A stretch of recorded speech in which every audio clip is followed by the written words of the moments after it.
Hello' guys, এতিয়া হৈছে গৰমৰ বতৰ।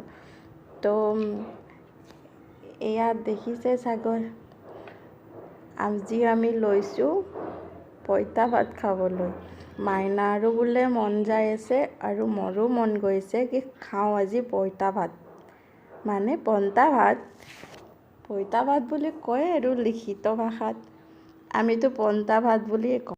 মাইনাৰ আৰু মোৰ কাৰণে ৰেডি কৰিছোঁ, মানে এইখন প্লেট মোৰ কাৰণে ৰেডি কৰিছোঁ, ইয়াৰ পাছত মাইনাৰখনো ৰেডি কৰা হ'ব।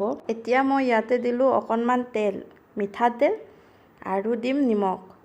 নিমখটো টেষ্ট হিচাপে লৈ লওঁ। ইয়াৰ পাছত ভালদৰে মিক্স কৰি ল'ম। আৰু মাইনাক ক'লে, মই যদি কওঁ মাইনা পঁইতা ভাত, তাইক যদি এনেকৈ কওঁ, তাই কয় কি পঁইতা ভাত, এইটোকচোন আমি পন্তা ভাত বুলিয়ে কওঁ। বুলি কওঁ অঁ মাইনা, পঁইতা ভাত বুলিও কয়, কিন্তু আমি পন্তা ভাত বুলি কওঁ। এইবোৰেৰে আজি পঁইতা ভাত খাম।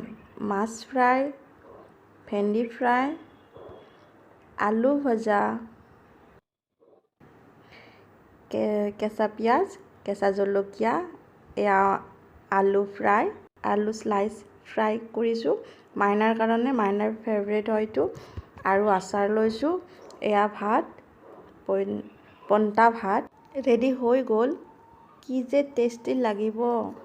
মাইনাৰ প্লেটখন মাইনাই ৰেডি কৰি আছে নিজে নিজে। মাইনাৰ ভিডিঅ'বোৰ চাই আপোনালোকে কেনেকুৱা পায় কমেণ্টত জনাবচোন। ভিডিঅ'বোৰ লাইক শ্বেয়াৰ কৰি তাইক ছাপোৰ্ট কৰিব প্লিজ। থেংক ইউ ফৰ ৱাচিং।